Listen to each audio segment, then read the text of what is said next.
Hey, what's up everybody? In this lesson, we're going to learn how to create this stylized portrait out of a photograph using Adobe Photoshop. So it's actually really easy to get this fun marker / woodcut effect with just a few different filters and adjustments. So let's go ahead and get started. You can really use any photo for this method. I do suggest one without a background. Now, if your photo has a background, you can use the select subject or remove background features to ensure that's not there. But the first step you're going to do is take your background layer. We're going to just drag it to the new layer plus sign, and that will create a duplicate. This is where we're going to do all of our elements. Now, we want to make this non-destructive. So I want you to go ahead and click with your right mouse button on the name of the layer and convert to Smart Objects. This will ensure that we can adjust some of the settings we do in a few minutes accordingly.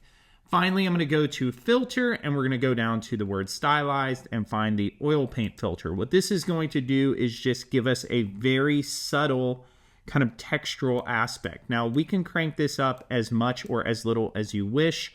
Again, it's really up to you how painterly you want this to look. These are my settings. They're fine. You can adjust them. The cool part about it is when I hit OK, to access that Oil Paint filter again, I just double click on it, and there you have it.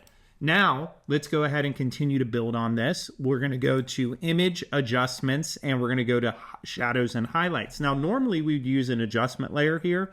Because we made this a smart object, this as well will be non-destructive, as you can see in the layer panel. And I want you to crank those shadows to 100%. And then this is another one that we'll go back and adjust a little later on. 30% works for me in this case. So once we hit OK, we have this nice, it's not really a painting, but this nice appearance. We want to get that marker look effect. So we'll go back to the image category, go to adjustments, and then we'll go to the word threshold. Now, when you hit threshold, you're going to probably see a little too intense of an image. We want to pull the threshold level down slightly just to give the appearance of sketching. So it's going to give us kind of that like ink blot, block cut appearance. And you can see the differences depending on what you're trying to do. Now, a fun side quest you could do is actually you can go and make this all vector using some other techniques. Or you could pull this into Adobe Illustrator, use the live trace feature. So there's a lot of options, especially when you're creating something like this. Now, once I have my background copy, the final step is I'm going to go ahead to the bottom and go to my adjustment layers and select solid color. And I'm going to pick a pinkish purplish hue background, hit OK, drag it beneath my layer. That's important. Highlight my figure layer and go to normal, and we're going to set that to multiply. And now we have a really fun effect. And if there is ever a point you want to add or lessen the detail, we can just double click and kind of pull that down or up depending on the style you're looking for. Finally, a little bonus tip, if you're looking to do kind of an Andy Warhol style portrait, you can select your smart filter.